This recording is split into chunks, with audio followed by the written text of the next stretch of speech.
ವಾಮನ. ಈ ಕಡೆ ನೋಡಿ ಪರಶುರಾಮ, ಶ್ರೀರಾಮ, ಕೃಷ್ಣ, ಬೌದ್ಧ, ಕಲ್ಕಿ ಅವತಾರ ಆಗಬೇಕು, ಕುದುರೆ ಮೇಲೆ ಬರ್ತಿರೋದು. ಸುರುಳಿಗಳ ಹಿಂಭಾಗದಲ್ಲಿ ನಿಮ್ಮ ಕೈ ಬೆರಳುಗಳನ್ನ ಪಾಸ್ ಮಾಡ್ಬೋದು. ಹಿಂದೆ ಜಾಗ ಇದೆ, ಕಲ್ಲನ್ನ ಪೇಪರ್ ಕಟ್ ಮಾಡಿದಂಗೆ ಮಾಡಿದ್ದಾರೆ. ಸೂಕ್ಷ್ಮ ಆಗಿದೆ ಅಂತ ನೋಡಿ. ಎರಡೂ ಕಡೆ ಸೊಪ್ಪು ಹಾಕಿದ್ದಾರೆ. ಆನೆ ಥರ ಒಂದು ಪ್ರಾಣಿ ಇದೆ, ಮಕರ ಅಂತ. ಈ ಪ್ರಾಣಿಯ ವಿಶೇಷ ಏನಪ್ಪ ಅಂದರೆ 7 ಪ್ರಾಣಿಯ ದೇಹಗಳನ್ನು ಸೇರಿಸಿ ಮಾಡಿರೋದು. ಅದರ ಶರೀರ ನೋಡಿ ಹಂದಿ ಥರ ಇದೆ, ಸಿಂಹದ ಪಾದ, ಮೊಸಳೆಯ ಬಾಯಿ, ಆನೆಯ ಸೊಂಡಿಲಿದೆ, ಕೆಳಗಡೆ ಕೋತಿಯ ಕಣ್ಣು, ಹಸು ಥರ ಕಿವಿ ಇದೆ ನೋಡಿ, ನವಿಲಿನ ಬಾಲ. ಯಾವುದೇ ದೇವಸ್ಥಾನಕ್ಕೆ ಹೋದ್ರೆ ಹೊಯ್ಸಳ ದೇವಸ್ಥಾನನ ಬಾಗಿಲಿನ ಇದೇ ರೀತಿ ಅಲಂಕಾರ ಮಾಡಿದ್ದಾರೆ. ಈ ದೇವಸ್ಥಾನ ಇಷ್ಟು ಪ್ರಸಿದ್ಧಿ ಬರಲಿಕ್ಕೆ ಮುಖ್ಯ ಕಾರಣ ಶಿಲಾಬಾಲ್ಕಿರ ಅಂತ ಇದಕ್ಕೆ ನಾಟ್ಯ ಮಾಡ್ತಿರೋ ಮುಂದಲ್ಲ. ಈ ಮೊದಲನೇ ಬೊಂಬೆನ ನೀವು ಹೆಚ್ಚು ಪೇಪರ್, ಜಾಹೀರಾತು, ಟಿವಿನಲ್ಲಿ ನೋಡಿರ್ತೀರ. ದರ್ಪಣ ಸುಂದರಿ ಅಂತ ಹೆಸರು. ದರ್ಪಣ ಅಂದರೆ ಕನ್ನಡಿ ನೋಡಿ, ಸುಂದರವಾದ ಕನ್ನಡಿನ ಹಿಡ್ಕೊಂಡು ತನ್ನ ಅಲಂಕಾರನ ಕನ್ನಡಿಯಲ್ಲಿ ನೋಡ್ಕೊಳ್ತೇವೆ. ತಲೆಯಿಂದ ತುರುಬಿದೆ ನೋಡಿ ಸರ್, ಕಿವಿಗೆ ಓಲೆ, ನೆಕ್ಲೆಸ್ಗಳು, ಬಳೆಗಳು, ಸೊಂಟಪಟ್ಟಿ, ಕಾಲು ಕಡಗ, ಕಾಲು ಚೈನು, ತಲೆ ಮೇಲೆ ಬಿಡಿಸಿರೋ ಬಳ್ಳಿ ಕೆಲಸ, ಒಟ್ಟಾರೆ ಎಲ್ಲದನ್ನು ಒಂದೇ ಕಲ್ಲನ್ನು ಮಾಡಿ. ಇದು ಕರ್ನಾಟಕ ಟೂರಿಸಂ ಡಿಪಾರ್ಟ್ಮೆಂಟ್ಗೆ ಎಂಬ್ಲಮ್ ಕೂಡ. ಕೇಸ್ ಸ್ಟಡೀಸ್ ಇದೇನಾ, ಸಾಕಷ್ಟು ಪೇಪರ್, ಜಾಹೀರಾತನ್ನೆಲ್ಲ ಬರುತ್ತೆ. ಅಲ್ಲಿ ಬಲಗಾಲ ಹತ್ರ ನೋಡಿದ್ರೆ ಒಬ್ಳು ಪುಟ್ಟ ದಾಸಿ ಇದ್ದಾಳೆ. ಎಡಗಡೆ ಸೊಂಟದ ಮೇಲೆ ಕೋತಿ ಮರಿ ಕೂರಿಸ್ಕೊಂಡು ಬಲಗಿನಲ್ಲಿ ದ್ರಾಕ್ಷಿ ಗುಂಚಲನ್ನ ತೋರಿಸ್ತಾ ಇದ್ದಾಳೆ. ತಿನ್ನೋದಕ್ಕೆ ಕೊಟ್ಟಿಲ್ಲ. ಕೋತಿಗೆ ಬೇಸರ ಆಗಿ ಕೈ ಬೆರಳನ್ನು ಬಾಯಿಗೆ ಇಟ್ಕೊಂಡು ಚಿಪ್ತಾರೆ. ಒಂದಕ್ಕೊಂದಕ್ಕೆ ಕಂಪ್ಯಾರಿಸನ್ ಮಾಡಿದೆ. ದರ್ಪಣ ಸುಂದರಿಯ ವಿರಾಹ ಭಾವ. ನಾವು ತುಂಬ ಸಿಂಪಲ್ ಆಗಿ ಹೇಳ್ತೀವಿ, ವರ್ಕ್ ಇದೆ ಸರ್, ತುಂಬ ಡೀಟೇಲ್ ಆಗಿದೆ. ಒಂದು ವಿಗ್ರಹ ಕೆತ್ತನೆ ಮಾಡುವಾಗ ಒಂದು ಸಣ್ಣ ಡ್ಯಾಮೇಜ್ ಅದು ಇಡೀ ವಿಗ್ರಹನ ಮೊದಲಿಂದ ಮಾಡಬೇಕು. ಅಷ್ಟು ಪೇಷನ್ಸ್ ಇದೆ. ಬನ್ನಿ ಸರ್, ಒಳಗಡೆ ಹೋಗ್ಬೇಕು.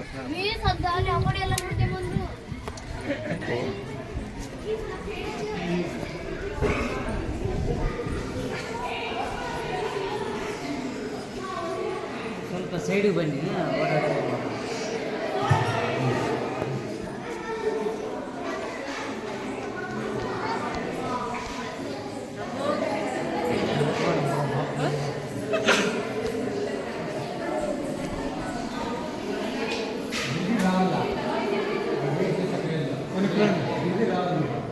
ಒಳಗಡೆ ಒಟ್ಟು 48 ಕಂಬಗಳಿದೆ ನೋಡಿ. ಒಂದೊಂದು ಕಂಬ ಕೂಡ ಒಂದೊಂದು ಥರ ಇದೆ. ಒಂದು ಕಂಬ ಇದೆ, ಒಂದು ಕಂಬ ಇಲ್ಲ. ಇದು ಉದಾಹರಣೆಗೆ ಹೂವಿನ ಡಿಸೈನ್ ಇದೆ, ಕಾಣಿಸ್ತದೆ ನೋಡಿ. ಹೂವಿನ ಡಿಸೈನ್ ಇದೆ, ನೆಕ್ಲೆಸ್ ಇದೆ, ಹ್ಯಾಂಗಿಲ್ಸ್ ಇದೆ. ಇಲ್ಲಡಿ ಎದುರುಗಡೆ ಲಾಂಗ್ ನೆಕ್ಲೆಸ್ ಇದೆ, ಹ್ಯಾಂಗಿಲ್ಸ್, ಸೊಂಟಪಟ್ಟಿ, ಡಾಬು ಇದೆ. ಅಲ್ಲಿ ಬೆರಳನ್ನು ಪಾಸ್ ಮಾಡೋದು ಆ ಥರ ಇದೆ. 2 ಕಂಬಗಳು ನಾವು ನೋಡಲೇಬೇಕಾದ್ದು. ನರಸಿಂಹದೇವರ ಕಂಬ ಒಂದು, ಇನ್ನೊಂದು ಮೋಹಿನಿ ಕಂಬ ಅಂತ. ನರಸಿಂಹದೇವರ ಕಂಬ ಅಂದರೆ ಇದ್ದಾನೆ, ನರಸಿಂಹದೇವರ ವಿಗ್ರಹ ಇದೆ. ಪ್ರತಿದಿನ ಈ ಕಂಬಕ್ಕೆ ದೇವಸ್ಥಾನದ ಮುಖ್ಯ ಅರ್ಚಕರಿಂದ ಬೆಳಗ್ಗೆ ಮತ್ತು ಸಂಜೆ 2 ಟೈಮ್ ಪೂಜೆ ಆಗುತ್ತೆ ಈ ಕಂಬಕ್ಕೆ. ಯಾಕಂದರೆ ಎಲ್ಲ ದೇವರ ವಿಗ್ರಹಗಳು ಕಂಬದಲ್ಲೇ ಇದೆ. ಬ್ರಹ್ಮನ ವಿಗ್ರಹ ಇದೆ, ನರಸಿಂಹದೇವರ ವಿಷ್ಣು ಇದೆ, ಇಲ್ಲಿ ಶಿವನ ವಿಗ್ರಹ ಇದೆ, ರಜನಿಕಾಲ ಭೈರವ. ಹಾಗಾಗಿ ಇದೊಂದು ಪವಿತ್ರವಾದ ಕಂಬ ಅಂತೇಳಿ ಪೂಜೆ ಆಗುತ್ತೆ. ಬಟ್ ಇಲಾಖೆ ಹೇಳೋ ಪ್ರಕಾರ ಇಡೀ ದೇವಸ್ಥಾನದ ಸಾರಾಂಶವನ್ನೇ ಕಂಬ ಹೇಳುತ್ತೆ. ದೇವಸ್ಥಾನದಲ್ಲಿ ಎಷ್ಟು ವಿಗ್ರಹ ಇದೆಯೋ ಅದು ಹೈಲೈಟ್ಸ್ ನೋಡಿ. ಹೊರಗಡೆ ಶಿಲಾಬಾಲ್ಕೆ ನೋಡ್ತೀವಲ್ಲ, ಇಲ್ಲ ಏನು ನೋಡ್ತೀವೋ ಎಲ್ಲ ಬೊಂಬೆಗಳು ಇಲ್ಲೇ ಇದೆ. ಉದಾಹರಣೆಗೆ ಬಲಗಡೆ ಎಡಗನಲ್ಲಿ ಕನ್ನಡಿ ಇಟ್ಕೊಂಡು ನಿಂತಿರೋದು ನೋಡೋದು, ದರ್ಪಣ ಸುಂದರಿ ನೋಡ್ಬೋದು, ನಾಗಕನ್ನಿಕೆ ನೋಡಿ, ಡೋಲು ಬಾರಿಸ್ತಿರೋದು, ಕೊಳಲು ಬಾರಿಸ್ತಿರೋದು. ಒಟ್ಟು ದೇವಸ್ಥಾನದ ಸಾರಾಂಶವನ್ನು ಕಂಬ ಹೇಳುತ್ತೆ. ಒಂದು ಕಂಬದಲ್ಲಿ ಅದು ಭಾರವಾಹಕ ಅಂತ, ವೈಟ್ ಲಿಫ್ಟ್. ಅಂದರೆ ಒಂದು ಕಂಬ ಮಾಡೋದಕ್ಕೆ 5 ಕಲ್ಲು ಬಳಸಿದ್ದಾರೆ. ಅದಕ್ಕೆ ಕಂಬನ ಪಂಚಶಿಲಾ ಸ್ತಂಭ ಅಂತ ಹೇಳ್ತಾರೆ.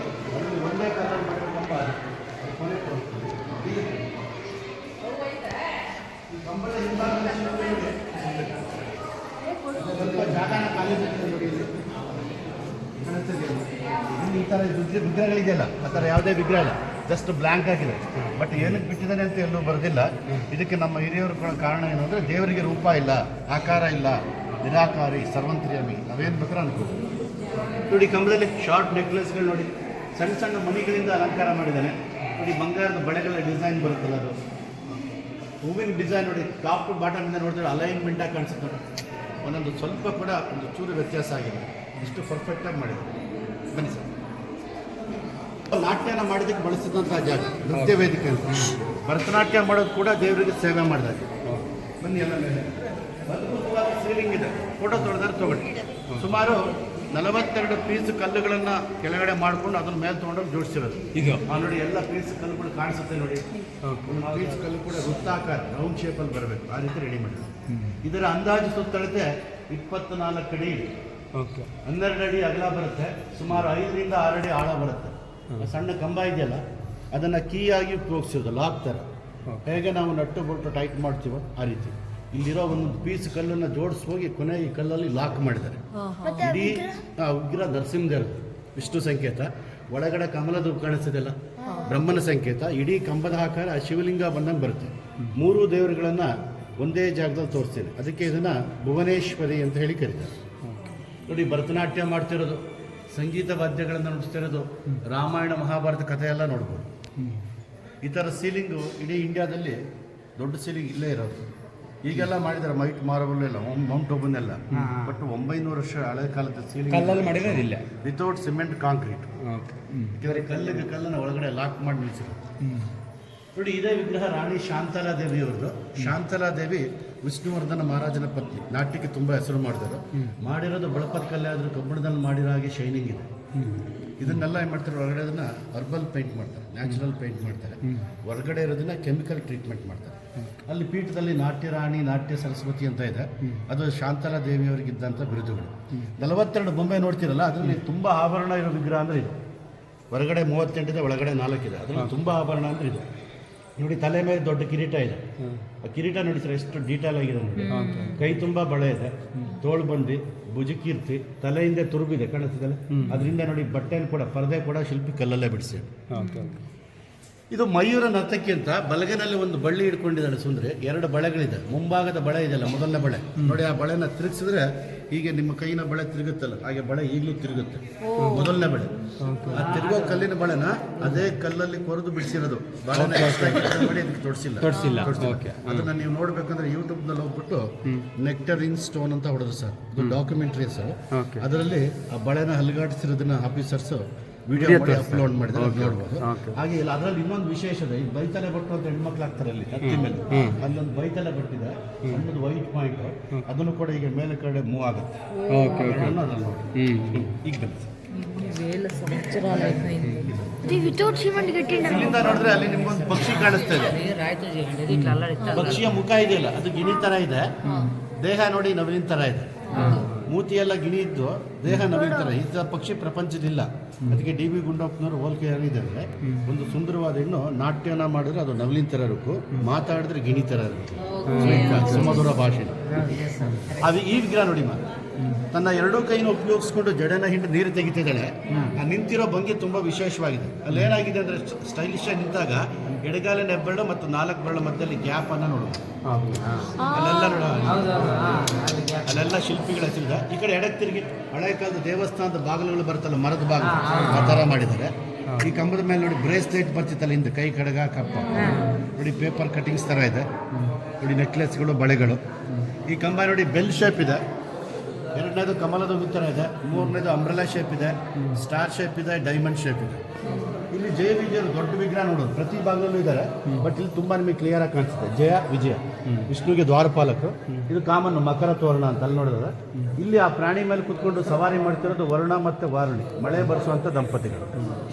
ವಿಷ್ಣುವಿಗೆ 10 ಅವತಾರಗಳು ಬರುತ್ತೆ. ಹೊರಗಡೆ ನೋಡಿದ್ರೆ ವಿಷ್ಣುವಿಗೆ 24 ರೂಪ ಬರುತ್ತೆ. ಇಲ್ಲಿ 24 ವಿಗ್ರಹ. ಅದು ಹೇಗೆ ಅಂದರೆ, ಕೈನಲ್ಲಿ 4 ಆಯುಧ ಇರುತ್ತೆ, ಶಂಕು, ಚಕ್ರ, ಗದಾ, ಪದ್ಮ.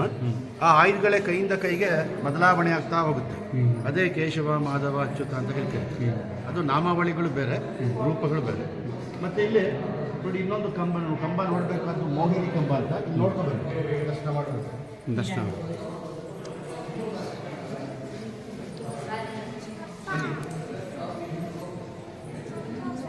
ಬನ್ನಿಬೇಕು.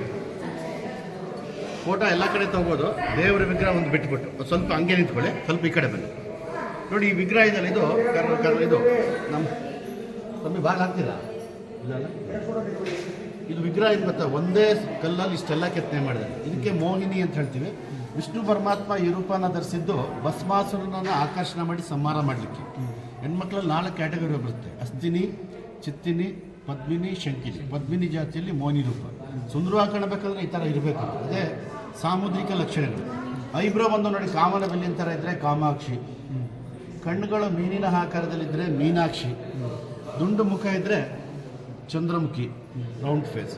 ಸೊಂಟ ಚಿಕ್ಕದಾಗಿದ್ದರೆ ಸಿಂಹದ ಸೊಂಟ ಹೋಲಿಸ್ತಾರೆ, ಸಿಂಹಕಟಿ ಅಂತ. ಫ್ಲೆಕ್ಸಿಬಲ್ ಆಗಿ ಡ್ಯಾನ್ಸ್ ಮಾಡ್ಬೋದು.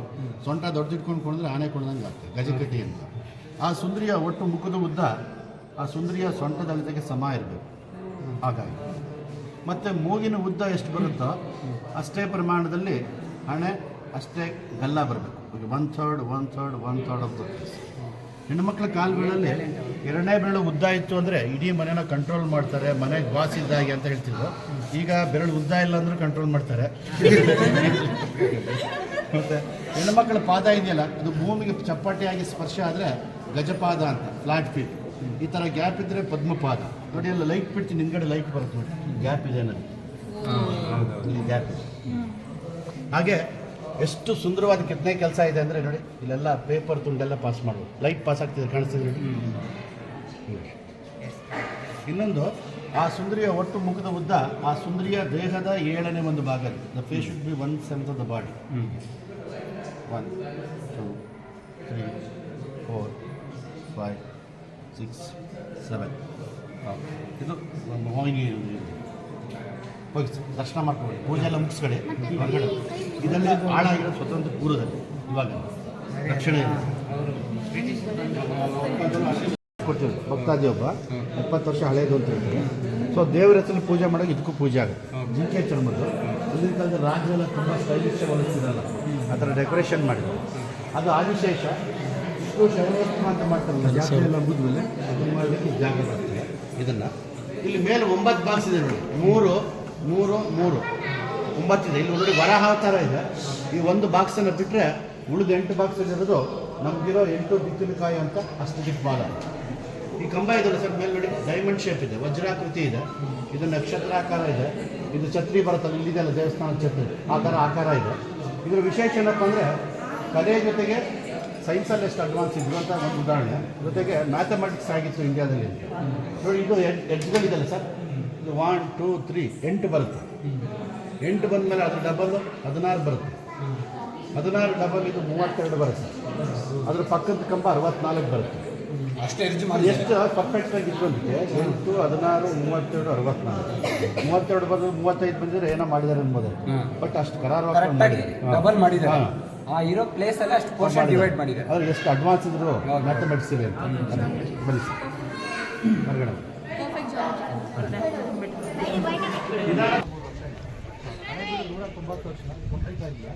ದಾಳಿ ಆಯಿತು ಅಲ್ಲ, ಕಟ್ಟಿರೋದೇ ಇನ್ಕಂಪ್ಲೀಟ್.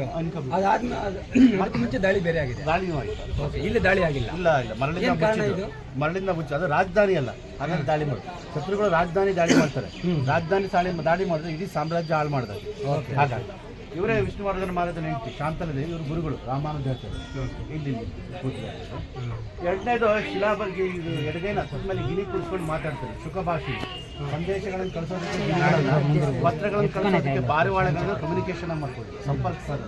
ನೋಡಿ 644 ಆನೆಗಳಿದೆ ಕೆಳಗಡೆ. ಒಂದು ಆನೆ ಇದ್ದಾಗ ಒಂದು ಆನೆ ಇಲ್ಲ. 644 ಆನೆಗಳು ಬೇರೆ ಬೇರೆ ಮೂಮೆಂಟ್ಸ್ ಅಲ್ಲಿ ಇದೆ. ಗಜಪಥ ಅಂತ ನೋಡಿ, ಇಲ್ಲೆಲ್ಲ ಕಳ್ತನ ಆಗಿರೋದು ಇದೆಲ್ಲ ವಿಗ್ರಹಗಳು. ಇಲ್ಲಿ ಯಾರು ದಾಳಿ ಮಾಡಿಲ್ಲ. ಮತ್ತೆ ಹೆಣ್ಮಕ್ಳು ತಲೆ ಬಾಚ್ಕೋತಾರಲ್ಲ, 626 ಹೇರ್ ಸ್ಟೈಲ್ ಇದೆ. 620 ಹೇರ್ ಸ್ಟೈಲ್ ಅಂದಾಜು, ಅದಕ್ಕಿಂತ ಜಾಸ್ತಿ. ತಲೆ ಕೂದಲು ಗಂಟು ಕಟ್ಟಿ ಕರಡೆ ಬಿಟ್ಟಿದೆ, ಲಾಂಗ್ ಹೇರು, ಅಶ್ವಕೇಶಿ ಅಂತ ಹೇಳ್ತೀವಿ. ಅದು ಕಳ್ತನ ಆಗಿದೆ. ಯಾವ್ದು ಬಂತು ಅಂತ ಅವ್ನು ಹೊತ್ಕೊಂಡು ಹೋದ್ರು. ಕೆಲವೊಂದು ಕೀಳೋ ಬರ್ಸಲ್ಲಿ ಈ ರೀತಿ ಹಾಳು ಮಾಡಿದ್ರು. ಅಲ್ಲಿ ಭೀಮಾ ನೋಡಿ ವಾರ್ಫೀಲ್ಡಲ್ಲಿ ಇಲ್ಲಿ ಬಾಕ್ಸಲ್ಲಿ ಕುರುಕ್ಷೇತ್ರ ರಣರಂಗದಲ್ಲಿ ಆನೆಗಳನ್ನು ತೆಗೆದು ಎಸಿತಾ ಇರೋದು. ಭೀಮನಿಗೆ 1000 ಆನೆಗಳ ಬಲ. ಪಕ್ಕದಲ್ಲಿ ಭೀಷ್ಮಾಚಾರ್ಯ ನೋಡಿ ಬಾಣಗಳನ್ನು ಹಾಸಿಗೆ ಮಾಡ್ಕೊಂಡು ಮಲಗಿದ ನೋಡಿ, ಶರಶಯ್ಯ. ಈ ಕಡೆ ಶ್ರೀಕೃಷ್ಣ ಸಂಧಾನಕ್ಕೆ ಬರ್ತಾನೆ ದುರ್ಯೋಧನ ಆಸ್ಥಾನಕ್ಕೆ. ದುರ್ಯೋಧನ ದುರಾಂಕರಿಯಲ್ಲ, ಎದ್ದು ಗೌರವ ಕೊಡಲ್ಲ. ಶ್ರೀಕೃಷ್ಣನಿಗೆ ಕೋಪ ಬಂದು ಬಲಗಾಲನ್ನು ಹಮಕ್ತಾನೆ. ಭೂಮಿ ಈಗ ವಾಲುತ್ತೆ. ಕುರ್ಚಿ ಮೇಲಿದ್ದಂಥ ಎಲ್ಲರೂ ನೋಡಿ ಅವರಾಗೆ ತಾನಾಗಿ ಶ್ರೀಕೃಷ್ಣನ ಕಾಲಿಗೆ ಬಿದ್ದಿದ್ದಾರೆ. ಆ ಕುರ್ಚಿ ಎಲ್ಲ ಬೆಂಡಾಗಿದೆ. ಇಲ್ಲಿ ಭೀಮಾ ನೋಡಿ ಗಣಪತಿ ಪೂಜೆ ಮಾಡ್ತಿರೋದು. ವನವಾಸದಲ್ಲಿದ್ದಾಗ ನೋಡಿ ಆಯುಧಗಳಿಂದ ಮುಚ್ಚಿಟ್ಟಿರೋದು ಬನ್ನಿ ಮರದಲ್ಲಿ. ಮತ್ತೆ ಭೀಮಾ ನೋಡಿ ವನವಾಸದಲ್ಲಿದ್ದಾಗ ಭಿಕ್ಷೆ ಬೇಡಿ ಅನ್ನ ತಂದಿರೋದು. ಮರಕೋತೆ ಆಡ್ತಿರೋದು ಬಾಲಕನಾಗಿದ್ದಾಗ ಕೌರವ್ರ ಜೊತೆ. ಮರನ ಅಲ್ಗಾಡಿಸಿದ್ರೆ ಕೌರವರೆಲ್ಲ ಬೀಳ್ತಾ ಇದ್ದಾರೆ. ಪಾಂಡವರು ಕೌರವರು ಪಗಡೆ ಆಡ್ತಿರೋದು ನೋಡ್ಬೋದು. ಈ ಥರದ ಕಥೆಗಳು ಹಳಿಬಿಡಲ್ಲಿ ತುಂಬ ಡೀಟೇಲ್ ಮಾಡಿದೆ. ಇದು ಮೇಲೆ ಹೋಲಿ ಹಬ್ಬ ತೋರ್ಸತ್ ನೋಡಿ, ನಂಬರ್ 3 ಇದೆಯಲ್ಲ. ಚಿಕ್ಕ ಹುಡುಗ ಸಿರಂಜ್ ಹಿಡ್ಕೊಂಡು ಪಿಚಕಾರಿಗೆ ಬಣ್ಣದ ನೀರಿನ ಬಕೆಟಿಂದ ತುಂಬ್ತಾ ಇದ್ದಾನೆ. ಈ ಕಡೆ ಇನ್ನೊಬ್ಳು ದಾಸಿ ಬಣ್ಣದ